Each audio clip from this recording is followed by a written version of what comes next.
तो आज जिस मूवी को हम एक्सप्लेन करने जा रहे हैं उसका नाम है मेलिजिया और ये रिलीज हुई थी ईयर 1973 में। तो आज की इस मूवी में देखोगे आप एक ऐसी मेड को जिसके पीछे घर के सारे मर्द पड़ जाते हैं और उसमें से एक बंदा बाजी मार भी जाता है। और ना सिर्फ बाजी, इसके साथ साथ वो और भी बहुत कुछ मारता है और वो कैसे, कब, कहाँ, क्यों, किस किस स्टाइल में, वो सब आप आज की इस मूवी में देखने वाले हो। चलिए ज्यादा देर न करते हुए हम एक्सप्लेनेशन को स्टार्ट करते हैं। पर उससे पहले दोस्तों आपको एक छोटी सी इन्फॉर्मेशन दे दूं कि हम लोगों ने एक स्लैशर कंटेंट के लिए भी नया चैनल बनाया है, उसका लिंक नीचे डिस्क्रिप्शन में दिया हुआ है, तो आप प्लीज उसे भी सब्सक्राइब कर लीजिएगा। खैर मूवी स्टार्ट होती है और हम देखते हैं कि किसी लेडी का फ्यूनरल चल रहा है। दोस्तों यहाँ पर उसका हस्बैंड भी है जिसका नाम है चाचा चौधरी, रामू, श्यामू और समोसू। ये तीनों के तीनों बेचारे उनके चले जाने की वजह से बहुत दुखी हैं। पर यहाँ पर हम साफ साफ नोटिस कर पा रहे हैं कि आंटी के चले जाने का फर्क ना तो चाचा में नजर आ रहा है और ना ही उनके तीनों बेटों में नजर आ रहा है। वो लोग बस यहाँ के लोगों को दिखाने के लिए ही जबरदस्ती सड़ूसा मुंह बनाकर बैठे हैं। खैर नौटंकी खत्म हो जाती है और ये लोग भी अपने घर वापस आ जाते हैं। पर यहाँ पर जब घर वापस आते हैं तो इनके घर में दिखती है इन्हें एक कुंवारी कन्या। अब इसे देख करके ये लोग बड़े हैरान है कि ये कन्या आखिर यहाँ पर कर क्या रही है। अंदर आकर के वो देखते हैं कि उसने घर को बड़ा साफ सुथरा कर रखा है, उसके साथ साथ खाने के लिए भी खाना बना कर रखा है। अब खड़े खड़े ही पूरा एक ट्रक भर करके इज्जत मिल गई है तो इन लोगों को भी बर्दाश्त नहीं हो रहा। तो ये लोग पूछ लेते हैं कि बिटिया आखिर तुम हो कौन। तो इस पर वो बताती है कि मेरा नाम एंजेला है और मैं यहाँ की मेड हूँ। मुझे कल ही आंटी ने हायर किया था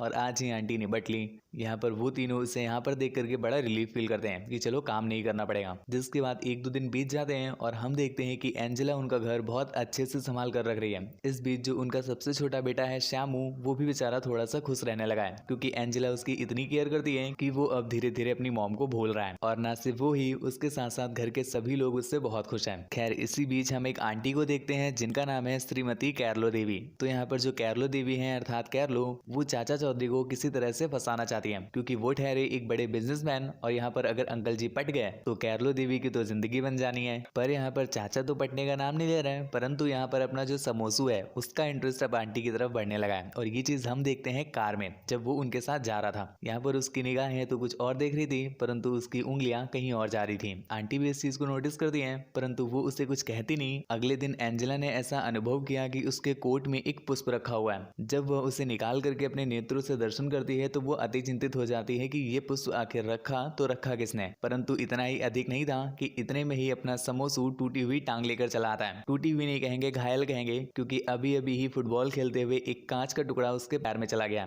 जिसके बाद एंजेला उसकी पैंट को उतार करके उसके पैर पर दवाई वगैरह लगाती है और यहाँ पर समोसू को जो खुशी मिल रही है वो उसकी हम दोनों टांगों के बीच में आराम से देख सकते हैं। खैर यहाँ पर वो अपनी प्रसन्नता का इतना व्याख्यान नहीं करता है परंतु वो जाता है अपने एक मित्र के पास और उसे जाकर के इस घटना का संपूर्ण विवरण देता है। जिस पर उसका मित्र कहता है कि क्या तुम्हारी जो नौकरानी है वो इतनी कामुक है, अर्थात वो तो हमारा भी यंत्र ले लेगी। जिस पर समोसू ने कहा कि नहीं बेटा नहीं, सिर्फ मैं ही दूंगा। जिसके बाद वो दोनों ऐसे ही फालतू की बीसी पेलने लगते हैं। तो उसका दोस्त बोलता है कि ठीक है तुम अपनी नौकरानी की मुझे दिखा देना और इसके बदले मैं अपनी बहन की तुम्हें दिखा देता हूँ। जिसके बाद वो समोसू को अपनी बहन के रूम के पास ले जाता है जहाँ पर उसकी बहन कपड़े चेंज कर रही थी और यहाँ पर ये दोनों शीशे से उसकी बहन का वेशभूषा बदलावन अपने नेत्रों से प्रत्यक्ष रूप में देख रहे थे। उसी रात्रि हर बार की तरह एंजेला समोसू के रूम में आती है।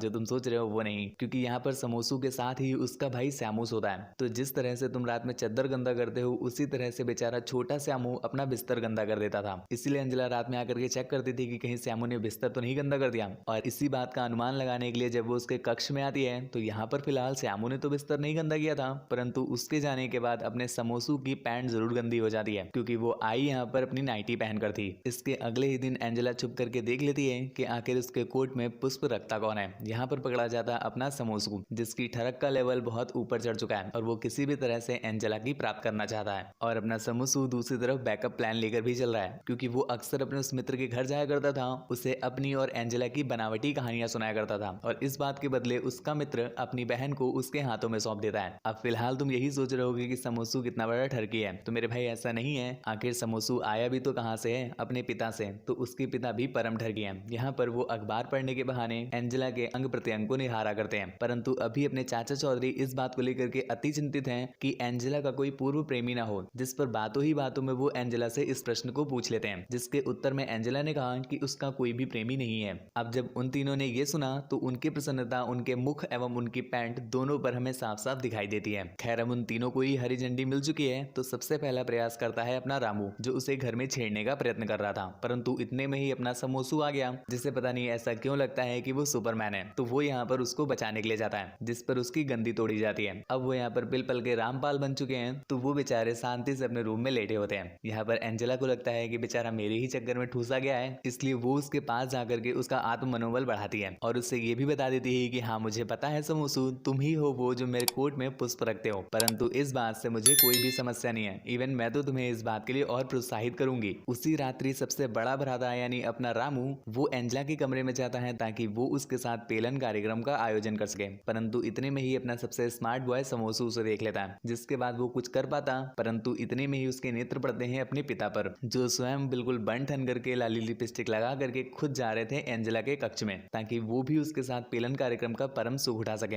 हालांकि यहाँ पर गौर करने वाली वार्ता यह है कि उन तीनों को ही नहीं पता है कि वो तीनों के तीनों एंजेला पर दिल हार बैठे हैं, परंतु अपना समोसू ही है जो उन सबका जानता है। जिसके बाद वो अपनी बाबू एंजेला के छेद की रक्षा करने के लिए एक कदम उठाता है और कदम उठाने के बाद वो एक ग्लास उठाता है और ग्लास को विंडो में दे मारता है, जिसके बाद वहां का सिक्योरिटी अलार्म बज पड़ा और सभी को ऐसा लगने लगता है कि मानो उनके घर में चोर आ घुसे हो। जिसके बाद जल्दी से पुलिस को बुलाया जाता है, परंतु पुलिस की छानबीन के बाद ऐसा कोई भी सूत्र नहीं मिलता है जिसके थ्रू वो ये जान सके कि यहाँ पर चोरों का आगमन हुआ था। इसलिए पुलिस वहां से जाने लगती है, परंतु इतने में ही चाचा चौधरी के दिमाग में पता नहीं कहां से ये बात आ जाती है कि शायद चोर नहीं होंगे, उनकी मरी हुई पत्नी की आत्मा होगी, क्योंकि हो सकता है कि उनकी धर्म पत्नी ना चाहती हो और शायद इसी कारण बस वो उन्हें रोकने के लिए आई होंगी। खैर, अपनी धर्म पत्नी को अपने से दूर चले जाने पर भी अपने चाचा चौधरी को कोई भी दुख नहीं हुआ था, तो उनके वापस आने पर घंटा दुख होगा, इसलिए वो डिसाइड करते हैं कि वो एंजेला का पीछा नहीं छोड़ेंगे। जिसके बाद वो अगला प्रयत्न करते हैं एंजेला से शादी करने का, पर एक समस्या थी कि यहाँ पर समोसू उपस्थित था। अब उसकी उपस्थिति में इस तरह का कोई निर्णय तो लिया नहीं जा सकता,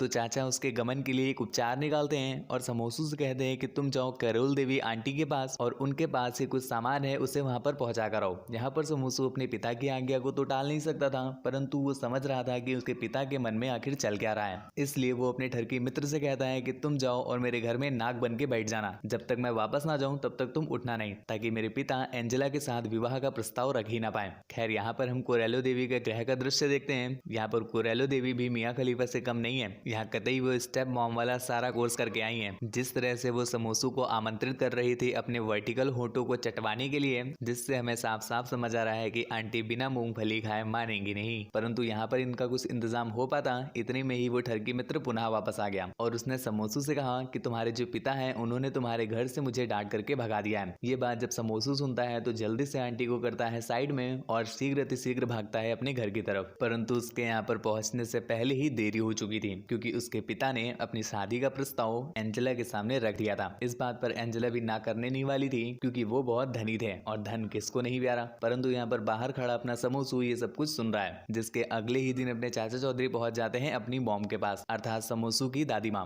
यहाँ पर चाचा चौधरी किसी तरह से समोसू की दादी माँ को मनाने की कोशिश कर रहे हैं कि वो इस विवाह के प्रस्ताव पर अपनी हामी भर दें, परंतु यहाँ पर दादी उसके विवाह का प्रस्ताव मानती ही नहीं और उसे समझाते हुए कहती है कि बेटा, आखिर ऐसा क्या हो गया कि तुम्हें एक तुच्छ दासी से विवाह करना पड़ रहा है। यहीं पर कक्ष के द्वार पर खड़ा अपना समोसू ये सब कुछ साफ साफ सुन रहा था, तभी उसके मस्तिष्क में एक खुरापाती विचार ने जन्म लिया और वो वहीं पर खड़े खड़ा करके यह प्लान बना लेता है कि वो किसी भी तरह से ऐसा सिद्ध कर देगा कि जो उसकी स्वर्गवासी माता है, उनकी जो आत्मा है, वो यह नहीं चाहती कि उसके जो पिता है वो दूसरी शादी करें। यदि ऐसा सिद्ध हो गया तो कोई भी नहीं है जो इनकी शादी करवा सके। जिसके बाद उसी रात समोसू जाता है अपने सबसे छोटे भ्राता अर्थात श्यामू के पास। श्यामू जो कि गहरी निद्रा में लीन था, तो वो उसे जगा करके बोलता है कि हे भ्राता, कहाँ गई तुम्हारी मातृभक्ति? तुम्हें अपनी माँ से प्रेम नहीं? क्या तुम्हारी माँ इतनी बुरी थी कि तुम उनके जाने के बाद किसी दूसरी कन्या को अपने माँ स्वरूप स्वीकार कर लोगे? एक बार तुम विचार करके देखो कि ऊपर स्वर्ग में बैठी हमारी माता को जब ये बात पता चलेगी तो उन्हें कितना दुख होगा।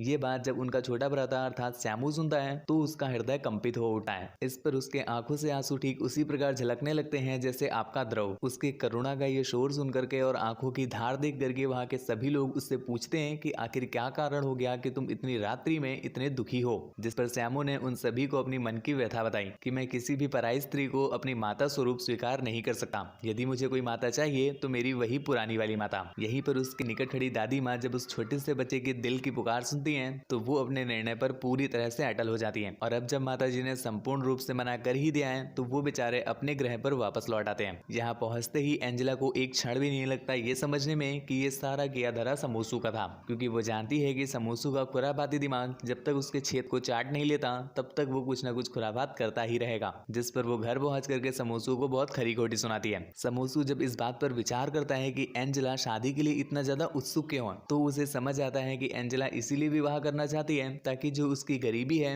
वह मिट सके और वो भी एक धनी व्यापारी की अर्धांगिनी बन सके। यहाँ पर अब समोसू के पास मौका था, क्योंकि वह यह समझ चुका है कि एंजेला कभी भी उसके पास से नहीं जाने वाली, अर्थात वो आई ही इसीलिए है ताकि वह धनी बन सके। तो वो उसकी इस बात का फायदा उठाना प्रारंभ कर देता है, जिसके बाद हम देखते हैं कि समोसू के जो नेत्र हैं और जो उसकी हरकतें हैं दोनों ही कतई ठरकता से काम कर रही हैं। जब उसका मन करता है तो वो उसके पास आता है और पीछे पट्ट से मारकर भाग जाता है। यदि उसका मन करता है तो वो उसके पॉम पॉम दबाकर भाग जाता है। यदि उसका मन करता है तो वो उसके साथ उलुल जुलुल हरकतें करना भी प्रारंभ कर देता है। यहाँ पर अपनी एंजेला इस बात का कदापि विरोध नहीं करती, क्योंकि उसे पता है कि यदि उसे इस घर में स्टे करना है तो उसे समोसू की बात माननी पड़ेगी। यदि वह उसकी बात का विरोध करती है तो समोसू एक बार फिर से उसकी शादी को किसी तरह से टलवा देगा। खैर, ये सिलसिला कुछ समय तक कार्यरत रहता है और कुछ समय के बाद समोसू भी एंजेला से प्रसन्न हो चुका है और वह ऐसा निर्णय ले लेता है कि वो अब अपने पिता की शादी उससे करवा देगा। इसी चलते एक दिन समोसू जब एंजेला के साथ उसके गृह में अकेला था, तभी उसके घर का विद्युत कटन हो जाता है और यहीं पर हमें ज्ञात होता है कि एंजेला को अंधकार से अति भय है। उसके इस भय का लाभ उठाते हुए हमारा समोसू उसे अंधकार में ही भयभीत करने लगता है। जब एंजेला अति भयभीत हो जाती है तो वो समोसू से कहती है कि प्लीज तुम मुझे भयभंत करना बंद करो। तो समोसू उससे कहता है कि ठीक है, मैं तुम्हें भयभीत करना तो बंद कर दूंगा,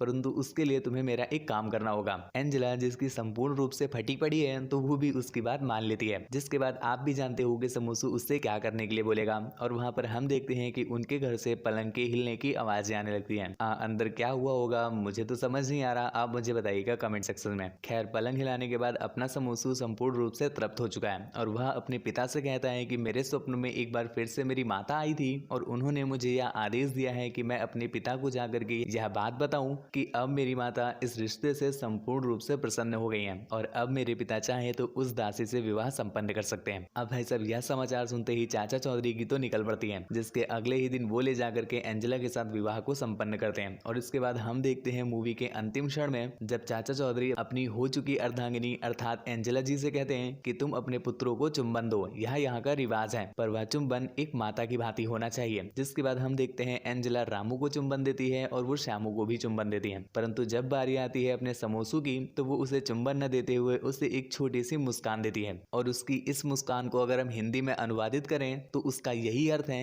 कि वो कह रही है राजा अभी चुंबन रहने दो। और इसी संदेश के साथ यह मूवी भी यहीं पर समाप्त हो जाती है। यदि आपको हमारा यह चलचित्र पसंद आया हो तो लाइक बटन पर क्लिक करके आप हमें यह अवगत जरूर करा दें। नीचे कमेंट का कक्ष दिया हुआ है, वहां पर आप कमेंट अवश्य कीजिएगा कि आपका नाम क्या है, या नाम भले ही मत कीजिएगा परंतु आप अपने शहर का नाम अवश्य दर्ज कीजिएगा, जिससे हमें यह ज्ञात हो सके कि हमारी यह जो वीडियो है वह किस किस क्षेत्र में प्रसारित हो रही है। इसके उपरांत आप हमारे चैनल को अवश्य सब्सक्राइब कर लें, क्योंकि ऐसी ही और भी ज्यादा टपाटप वाली वीडियोस आपके पास आती रहेंगी। यदि आप और भी ज्यादा वीडियोस को देखना चाहते हैं तो आप हमारे द्वितीय चैनल को भी सब्सक्राइब कर लें, उसका लिंक नीचे डिस्क्रिप्शन बॉक्स में दिया गया है। यदि आपको मारकाट वाली अर्थात स्लैशर मूवीज भी भाती हैं तो आप एक कार्य कीजिए कि आप हमारे नए वाले चैनल को भी सब्सक्राइब कर लीजिए, उसका भी लिंक नीचे डिस्क्रिप्शन में दिया हुआ है। यदि आप मेरा मुख देखना चाहते हैं या फिर आप मुझसे कुछ वार्तालाप करना चाहते हैं या फिर आप चाहते हैं कि मैं आपकी पसंदीदा किसी मूवी का अनुवादन अपने इस चैनल पर अपलोड कर दूं, तो आप मुझे आकर के इंस्टाग्राम पर अवश्य बताइएगा, लिंक उसका भी नीचे डिस्क्रिप्शन में दिया हुआ है। हमारे हृदय की गहराइयों से आपकी गहराइयों को धन्यवाद।